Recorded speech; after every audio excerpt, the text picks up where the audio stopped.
সেই মালেনা আর ক্লেপেতানের গল্প মনে আছে?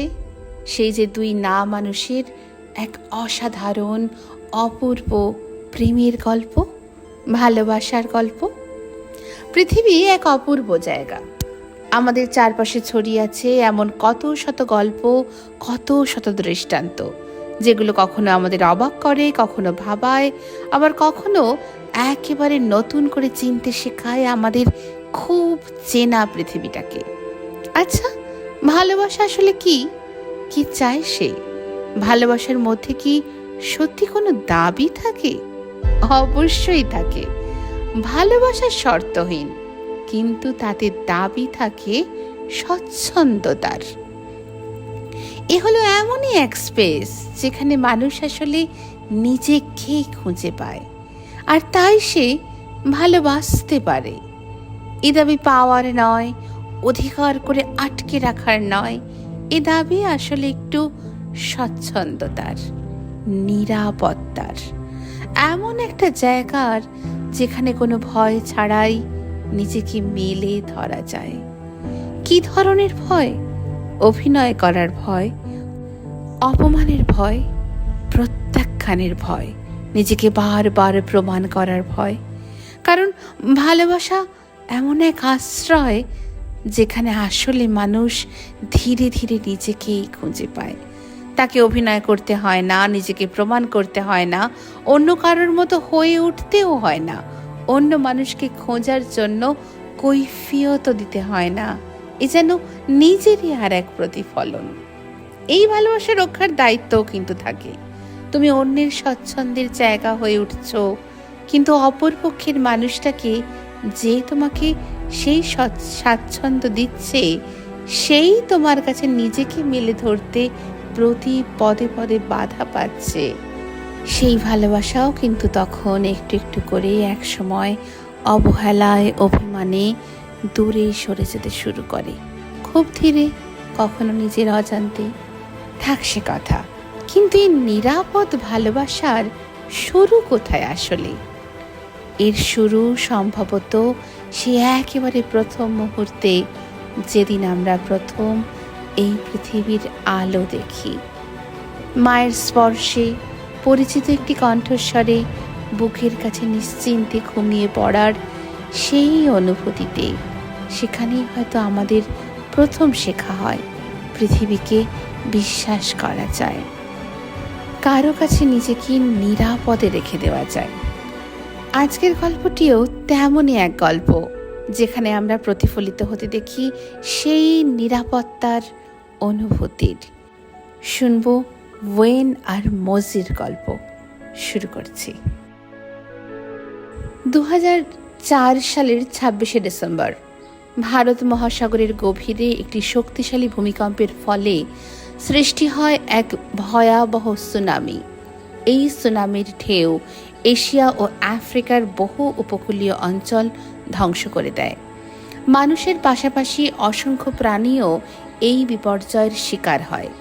কেনিয়ার উপকূলের কাছে সাবাকি নদীর অঞ্চলে একটি ছোট জলহস্তী তার পরিবারের কাছ থেকে বিচ্ছিন্ন হয়ে যায়। তখন তার বয়স মাত্র কয়েক মাস। প্রচণ্ড ঢেউ তাকে তার মা এবং দলের থেকে দূরে ভাসিয়ে নিয়ে যায়। শেষ পর্যন্ত সে একটি ছোট প্রবল প্রাচীরের কাছে আটকে পড়ে। ভীত, ক্লান্ত এবং একা সেই ছোট্ট জলহস্তিটি তখন সম্পূর্ণ অসহায়।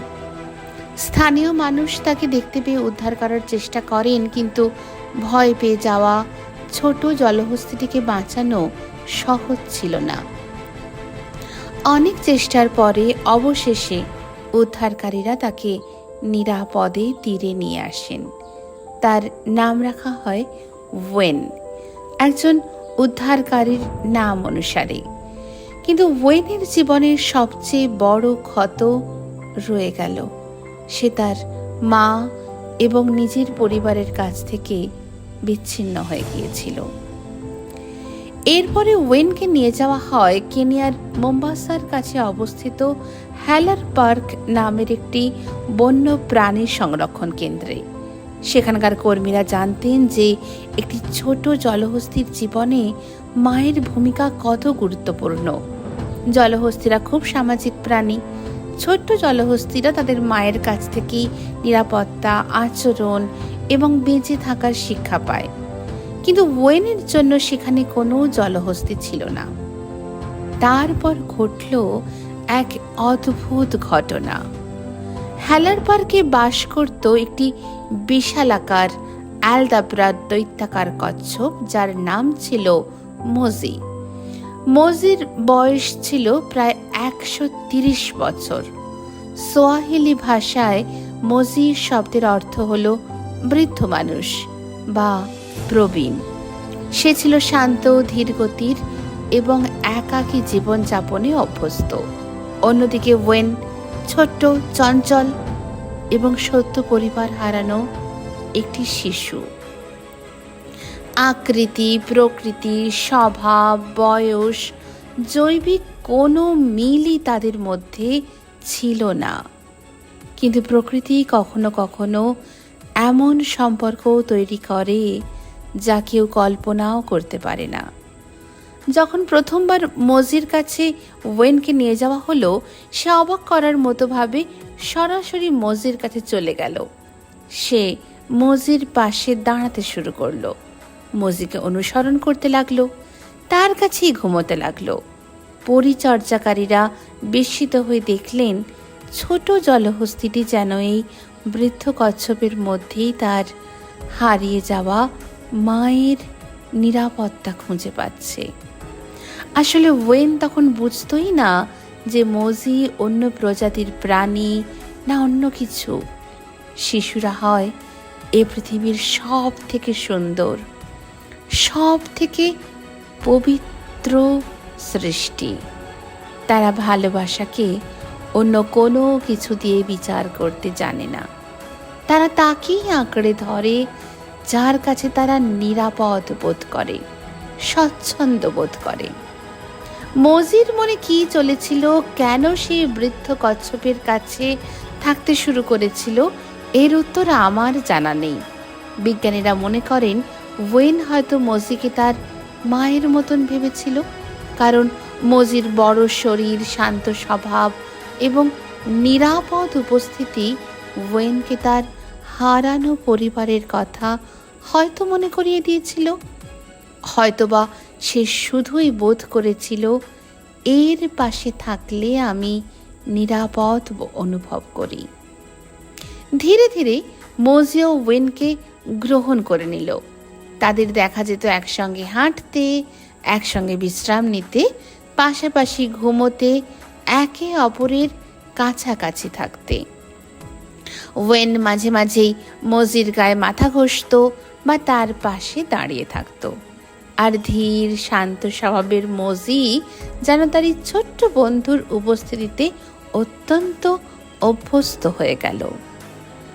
দর্শনার্থীরা হ্যালার পার্কে এসে অবাক হয়ে দেখতেন একটি বিশাল শিশুসুলভ জলহস্তি একটি বৃদ্ধ কচ্ছপের পিছন পিছন ঘুরছে, যেন তারা একই পরিবারের সদস্য। তাদের ছবি সংবাদপত্রে, টেলিভিশন, ইন্টারনেটের মাধ্যমে সারা পৃথিবীতে ছড়িয়ে পড়ল। লক্ষ লক্ষ মানুষ এই গল্পে আবেগাপ্লুত হয়ে পড়েছিলেন, কারণ এটি শুধু একটি প্রাণীদের গল্প ছিল না, এটি ছিল এক অপূর্ব প্রাপ্তির গল্প, হারিয়ে পাওয়ার মতন ভালোবাসার গল্প।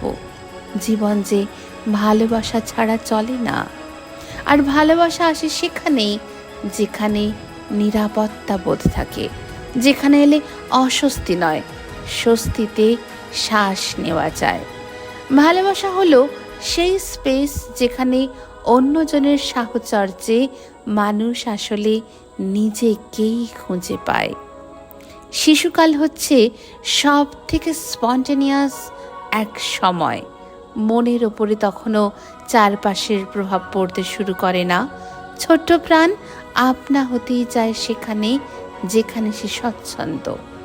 বৈজ্ঞানিকভাবে দেখলে ওয়েন এবং মোজির সম্পর্ক ছিল অত্যন্ত অস্বাভাবিক। জলহস্তিরা সাধারণত নিজেদের প্রজাতির মধ্যে সামাজিক বন্ধন তৈরি করে। একটি কচ্ছপ কোনোভাবেই একটি জলহস্তির মায়ের বিকল্প হতে পারে না। কিন্তু ওয়েন তার সঙ্গেই থাকতে শুরু করে, যার কাছে সে স্বচ্ছন্দ। আর তার এই ইনোসেন্ট ভালোবাসার স্রোতে মজির মতন বৃদ্ধ কচ্ছপের পা মেলাতেও বিলম্ব হয়নি। স্নেহ যে নিম্নগামী, তার চরিত্রই বই চলা। এই ছোট জলহস্তি এবং একটি বৃদ্ধ কচ্ছপ প্রমাণ করেছিল যে বন্ধুত্বের জন্য একই রকম হওয়ার প্রয়োজন নেই। সময়ের সঙ্গে সঙ্গে ওয়েন বড় হতে লাগলো। একটি পূর্ণবয়স্ক জলহস্তি অনেক বড় এবং বিশাল শক্তিশালী হয়, তাই আকৃতিগতভাবে তার থেকে অনেক ছোট মজির জন্য তার সঙ্গে থাকা নিরাপদ ছিল না। তাই পরিচর্যাকারীরা ধীরে ধীরে ওয়েনকে অন্য জলহস্তিদের সঙ্গে পরিচয় করিয়ে দিলেন, যাতে সে নিজের প্রজাতির সঙ্গে স্বাভাবিক সম্পর্ক গড়ে তুলতে পারে। পরে ওয়েন একটি স্ত্রী জলহস্তি ক্লিওর সঙ্গে বন্ধুত্ব তৈরি করে এবং নিজেদের স্বাভাবিক জীবনাবর্তে চলতে শুরু করে। ওয়েন ও মজি এর পর আর আগের মতো সবসময় একসঙ্গে থাকেনি, কিন্তু তাদের বন্ধুত্বের গল্প মানুষের মনে চিরকাল থেকে গেছে। তাদের এই অসম অস্বাভাবিক বন্ধুত্বের গল্প যেন আরও একবার প্রমাণ করিয়ে দেয় সেই কথা, ভালোবাসা খোঁজে নিরাপত্তা, ভালোবাসা খোঁজে স্বচ্ছন্দতা।